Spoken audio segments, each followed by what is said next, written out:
GST के rate कम होने से शायद मोबाइल के रेट ज्यादा मोबाइल में एकदम से बहुत बड़ी लूट आ जाएगी या बहुत बड़ी छूट हो करोड़ों जाएगी। रुपए के डुप्लीकेट माल मिले, डुप्लीकेट चीजें मिली थी। सब कुछ भ्रामक होता है, आपको दिखाई कुछ देगा। रिटेलर कभी भ्रामक दावे नहीं करता। भी हो सकता है, वो एक्टिवेटेड भी हो सकता है, वो रिफर भी हो सकता है, और रिटेलर कभी भी आपके साथ स्कैम नहीं करता। साथियों नमस्कार।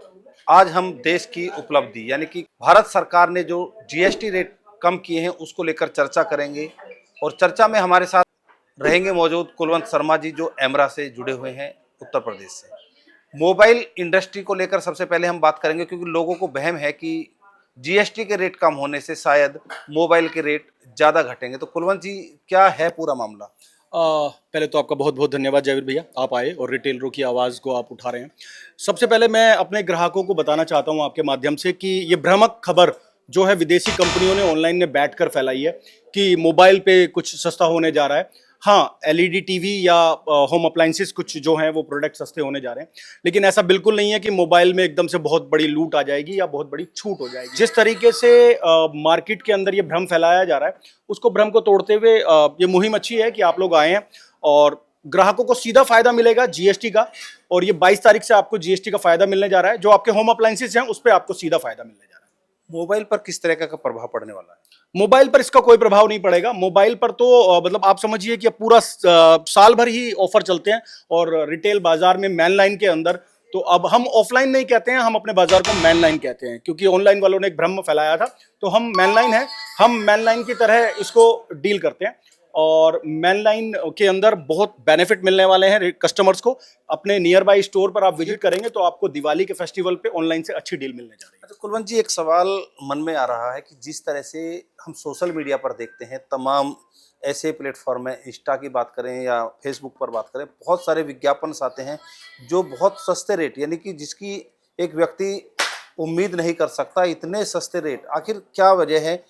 किस तरह वो लोगों को गुमराह करते हैं या फिर वास्तव में उतने सस्ते दाम पर वो बेचते हैं? नहीं नहीं, कोई स्कैम नहीं है। आप रिटेलर के पास जाइए, और रिटेलर कभी भी आपके साथ स्कैम नहीं कर सकता है, क्योंकि वो आपका लोकल है, आपके साथ सालों से जुड़ा हुआ है और उसको वहीं बैठना है।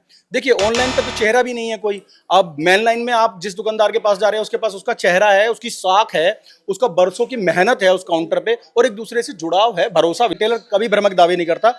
मैं सदा कहता हूं कि आप जब हमारा ग्राहक जब मैनलाइन बाजार में जाता है तो उसे ऑनलाइन से सस्ता ही मिलता है, क्योंकि जब आप ऑनलाइन पर जाकर उस प्रोसेस को पूरा करते हैं तो कहीं ना कहीं वो रेट वही मैच करता है जो मैनलाइन बाजार में है, लेकिन वो दिखाया कुछ जाता है वहां पे। तो जब आप उसको प्रोसेस करते हैं तो वो सस्ता नहीं होता, वो मैनलाइन बाजार से महंगा होता है। अब बात करते हैं होम अप्लायंस की, जो घरेलू सामान है, आप इनमें भी डील करते हैं। जीएसटी का कितना प्रभाव इस होम अप्लायंस यानी कि घरेलू आवश्यकता की वस्तुएं, उन पर कितना प्रभाव पड़ने वाला है? देखिए, मोदी सरकार की बहुत अच्छी पहल है। जीएसटी आया तो बड़े कुछ कमियां थी और उनको सुधार करते करते वाकई काफी लंबा समय लग गया बीजेपी को, मोदी सरकार को, लेकिन बहुत अच्छा हुआ जो अब इन्होंने संशोधन किया है। और सीधा प्रभाव पड़ने वाला है आम घरेलू कस्टमर को। घर के सामान जो उनकी जरूरत के सामान थे, अब वो 10% जीएसटी कम होने का मतलब है काफी फायदा होगा। बहुत लोग परचेज कर पाएंगे।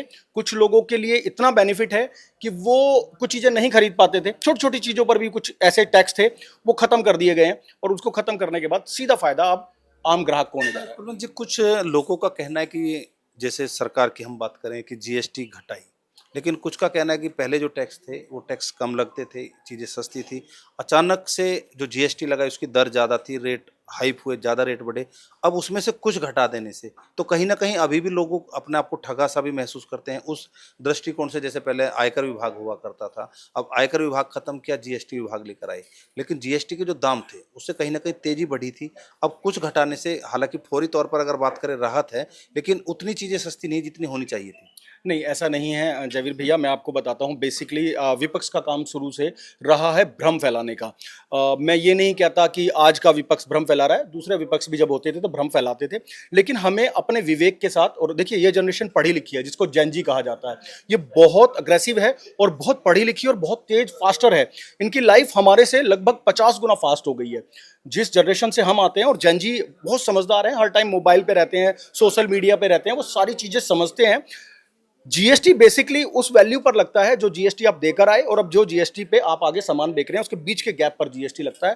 तो वो कभी भी इतना नहीं बढ़ा था। हाँ, कुछ चीजें जैसे कि होम अप्लायंसेस पे 28% जीएसटी हो गया था, उसको कम करना एक अच्छी पहल है।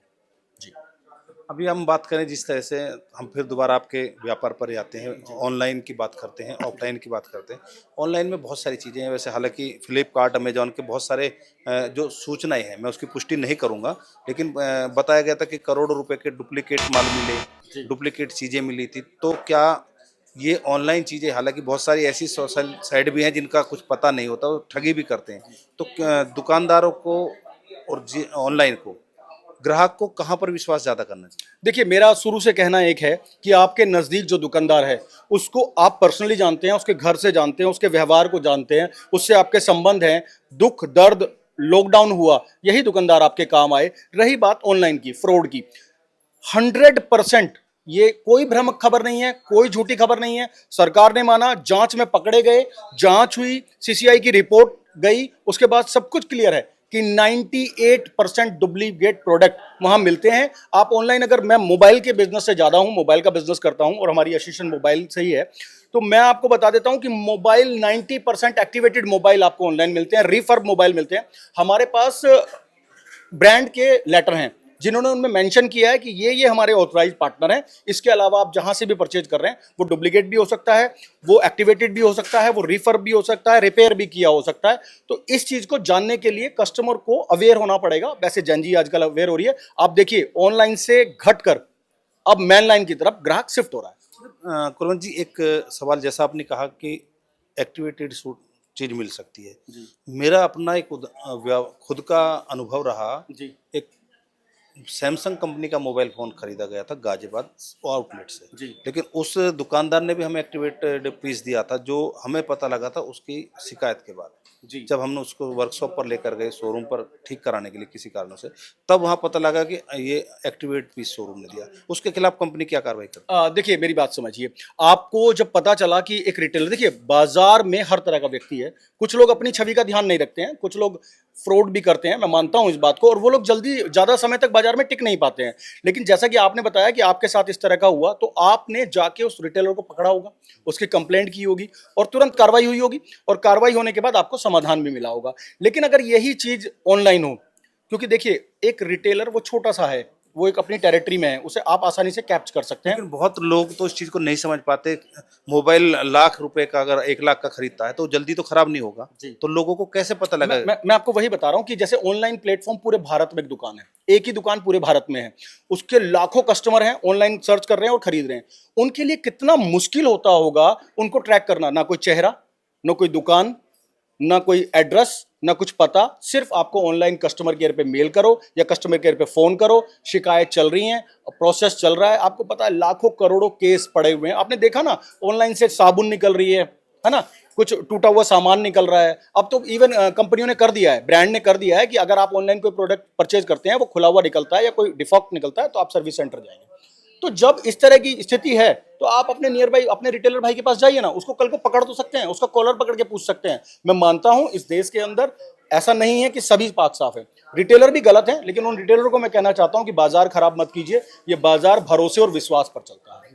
धन्यवाद। ये थे हमारे साथ कुलवंत शर्मा जी, जिन्होंने तमाम चीज़ें बताई हैं और आपको बता दें, फ्लिपकार्ट या अमेजॉन पर अब हम जाते हैं सामान खरीदने के लिए, तो उसके मुख्य जो शुल्क है, उसके अलावा 90 रुपये शुल्क वसूला जाता है ओपन बॉक्स डिलीवरी का। और कहीं ना कहीं पहले जिस तरह से वापसी का ऑप्शंस होता था, वो धीरे धीरे ऑप्शंस अब खत्म हो रहा है। तो कहीं ना कहीं जो आप सामान खरीदें उसे सोच समझ कर लें, और दुकानदार से लेंगे तो कहीं ना कहीं गारंटी होगी या विश्वास होगा, ऐसा कुलवंत जी का भी कहना। और हम भी मानते हैं कि यदि हम नज़दीक के दुकानदार से सामान लेंगे तो लाभ होगा। मैं एक छोटी सी चीज और ऐड करना चाहूंगा। देखिए, मैं आपके माध्यम से भारत के उन जेनजीज जो आज नई जनरेशन है, जिसका बड़ा जिक्र हो रहा है नेपाल के बाद, मैं उन लोगों तक एक संदेश भेजना चाहता हूं कि आप घर बैठे हुए सारी चीजें करते हैं, लेकिन आप लोगों ने इस देश में वो डिजास्टर देखा जो किसी ने नहीं देखा। उस डिजास्टर में आपके काम यही पड़ोस के दुकानदार आए, यही आपके सगे संबंधी आए, और ये लेन देन आपस में एक दूसरे को बढ़ावा है। यही भारत का व्यापार है। आप बाजार में निकलते हैं, आपके घर खुशियां लौट कर आती हैं उसी बाजार से। तो बाजारों में निकलिए, बाजारों की रौनक लौटाइए और इस देश की अर्थव्यवस्था को मजबूत बनाइए। अब इसकी जिम्मेवारी जेनजीज के कंधों पर है। Thank you. तो हम भी सभी दर्शकों से अपील करेंगे कि देश हित के लिए अपने नजदीकी दुकानदारों के पास जाएं, वहीं से खरीदारी करें, अपना विश्वास और भरोसा बनाए रखें। ये दुकानदारों की अपनी जिम्मेदारी है। जय वीर महावीर, गाजियाबाद।